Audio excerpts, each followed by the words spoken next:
Alright, welcome back. Battles in the East, Decision Games, Volume 1. Bagration stopped. This is going to be the Soviet turn 4. And our current situation you can see on the board here. Down here in the south, they're really not making a lot of progress. They still have 4th SS and elements of the 2nd Army pocketed here. And 2nd Tank. And kind of a back and forth with some Panzers, German Panzer units, especially Hermann Göring now shifted up here. Kind of caught these guys against the swamp here, all these Germans, and then up here these two armies are kind of moving real slow, pushing back 2nd Army.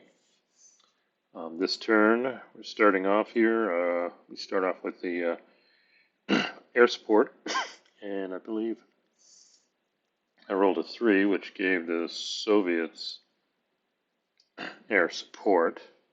So we'll play that in the combat phase. You'll see that. Now the big thing is reinforcements.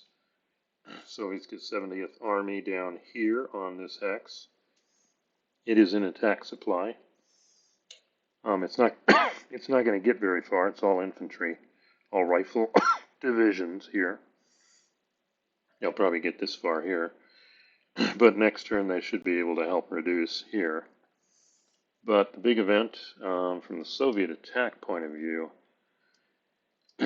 is all their units are now in general supply, except for the 70th Army that comes on board and will be in attack supply until turn 7.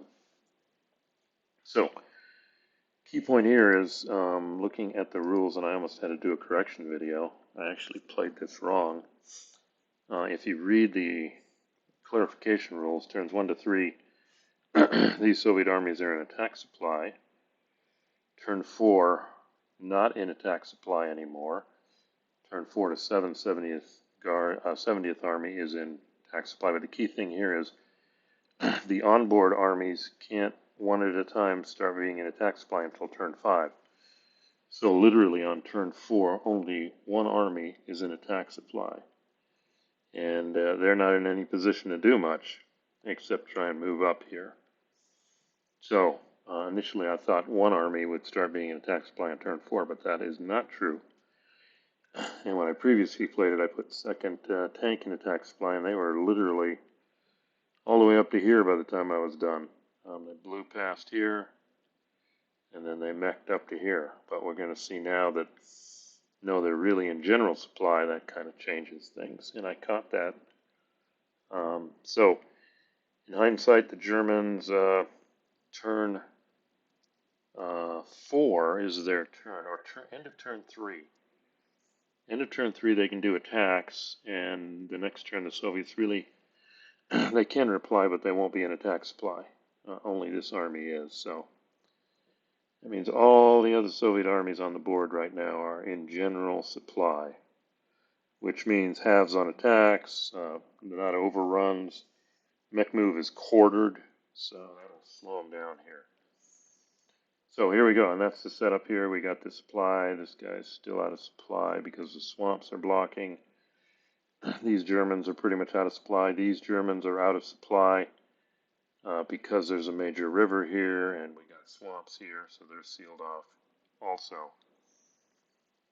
So there we go. That is the, let's look at the reinforcement and supply phase. Now we go and do the Soviet initial move. So let's pull that up. Be right back. Okay, well, we'll zoom in a little on this one, and we do see when you're in general supply, along with your attack factor being halved, you're only allowed 1 attack per headquarters. So the Soviet 69th is going to focus here, and then pretty much down here, I believe this is the attack for the 8th Guard. These units aren't. Okay, let's see if this works here. The 47th is actually going to attack over here, reducing the pocket. These units are still in supply. The 2nd is going to attack here, hopefully rolling the flank here of these Panzers. I got two powerful Panzer formations. If we can surround and or pin them with Zoc, that prevents them from doing damage. And then we do take advantage of crossing the road here, and we move these units. I think some came from down here. We move these guys up to take the victory hex, and this does set them up for, well, here's two victory hexes right here, and also potentially they're behind Second Army, so we'll see how that plays out. Let's see, we come over here, and this army focuses on an attack here. You see, this is 70th Army. They don't get the road movement right. Find that interesting. The only units that get the road movement right are mech infantry is 1, mech is 0.5. So road movement rights only applies to mech. So these guys move up as far as they can, and then we've got two attacks, one attack here, and then these guys attacking up here. Up here, the Soviets move in, since they're not worried about counterattack. They still maintain the Zoc isolation, using the swamp here, and can't cross major rivers for at least the Germans.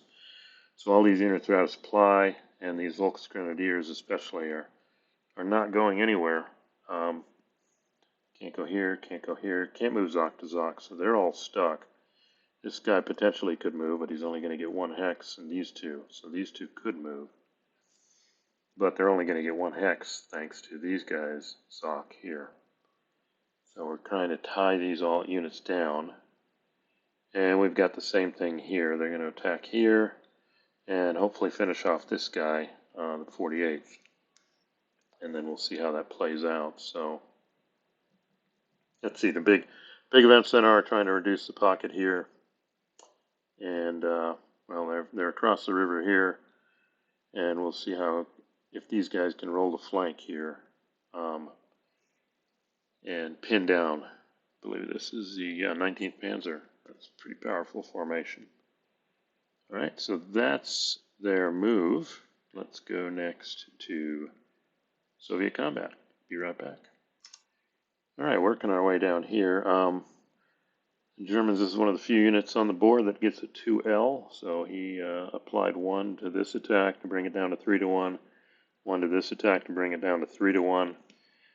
And then looking at the charts here, yeah, if we look at this just to example the rules here,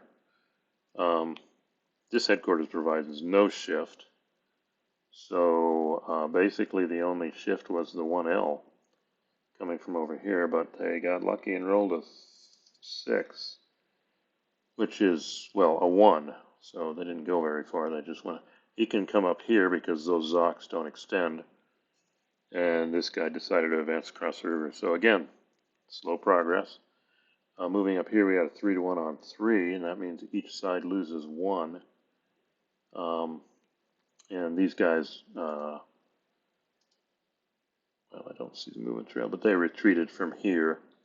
These guys came across, and yeah, and then they lost 1 step unit. So that's done. So again, we're moving slow here.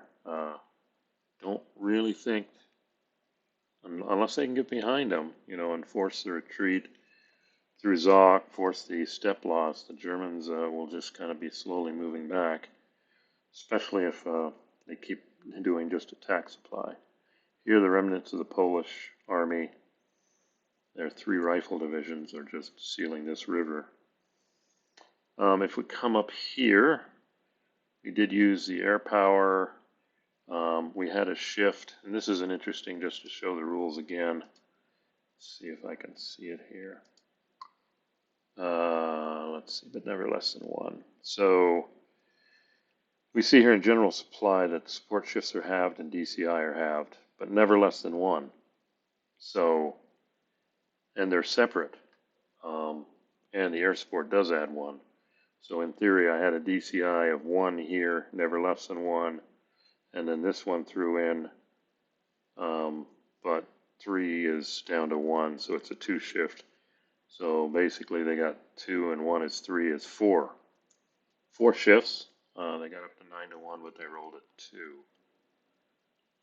And that is retreat 2. So his path, was here. Now this guy could have kept advancing into here, but then I don't know why. You're in between 2 Zocs, so not quite a big breakthrough here as we wanted. But that's the end of that. Down here we did get some serious, I think a unit was lost in both attacks for the Germans, and then they retreated in. So this pocket is pretty much down to these 2 sets of units here, and we still got these outliers over here.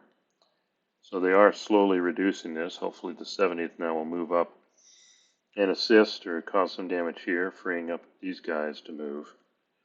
And then the attacks here. Yes, they finally eliminated the unit that was here, and this one they just pushed them back. So this line is holding. But potentially now 2nd Tank is getting behind them, and if either one of these units pop into attack supply, that could change. But that still is a long distance. Getting to the victory point hexes and the other side of the Nara seems better through here with 2nd Tank. And we'll see how that plays out. I don't see them taking Warsaw for the sudden death victory, etc. So that's the end of the attacks here. I guess not too many losses. Germans are holding, although this pocket soon is going to disappear here at this rate. So we got one last thing, and then we're done here. Let's take a look at the Soviet mech. Hold on. And because they're all quartered, general supply, quartered, round up, that means the 7 gives you 2. That's pretty much it. So we kind of see these guys spinning out. This is the big move here. This guy coming up here, 1, 2, along with this guy up here. We at least get these guys, these 2 units, isolated at the beginning of the German turn. But they can do an attack. They just move somebody here, and then they'll be in supply again. So they could attack here, but still, that's just going the wrong way, because to be honest, right now the trouble is up here. And these guys aren't going to come across here and rescue 4th SS at this point. At the very least, these guys probably need to disengage and move up here, because this is where the victory points are, and this is a sudden death right here. The other thing is, 2nd Army, I've been going back and forth, but if they start the turn in a Zoc, they've already lost 2 movements. It's 3 just to move 1 hex, and then 4, 5. So, I don't know, maybe in the beginning they should have just gone running, but at this point, probably going to have to really try and disengage to get over here for the battle, for the victory points. Just focusing on the game, the Soviets get victory points for these hexes, but they also, every 2 units across the Nara or the, can't believe I'm forgetting, the Vistula in the northwest area here, they get 1 victory point for also. So, and if you look at it, they have to get a lot of victory points. They got to get 6. And all the victory points are based on these cities or 2 Soviet-controlled hexes west of Vistula, northwest of Nara, have no German units within 2 hexes. So getting those points up is going to be tough. We'll see. Next turn, the Soviets will be able to pick another army on the board to get attack supply, and we'll see how that plays out. So basically the pocket's being reduced here, and 2nd Tank is potentially threatening up here and the rear of 2nd Army. So we'll see how that plays out. And these units, at least, well, maybe 70th coming up here, are pretty much tied up reducing these pockets, keeping these units trapped. It's great. That means less Germans to defend up here, but the time it takes to do that is the problem, and they can't shift over here, to be part of the final phase battle, I believe, up here, trying to get the victory points, trying to get up to 6 at least for a Soviet minor operational victory. Yeah, and then we've got these units here. They need to break out. Now, potentially the Germans can do an attack, push this guy back. Then in the mech move, they can disengage, but that also slows them down from getting up here and trying to stop these tank units from just expanding out, especially if they get attack supply next turn. So Germans have some divisions, but I don't think 4th SS is going to be it. If I had to say my mistakes so far, well, at least for the Germans, I need to look at those redeployment rules again. On the first turn, should have just started pulling 4th SS out of here right away, not to stick around. I thought I could use them to attack back this way, but then 28th came up and around and pinned them. So that's the first mistake. The second mistake was the counterattack. Should have delayed it one more turn so that the Soviet response would have fallen on the 4th turn when no units on the board within reach of Germans are in attack supply. So file that away, and then we'll just see how this plays out up here. And down here in the south, I think this is pretty much going to be a stalemate. So anyway, that's the end of the Soviet 4th turn. When I come back, it'll be the German 4th turn, and we'll see their response, especially to these two tank divisions, I believe, 16th and 8th up here, threatening to explode up here. So we'll see how that plays out. Anyway, thanks for listening, and we'll see you at the next video.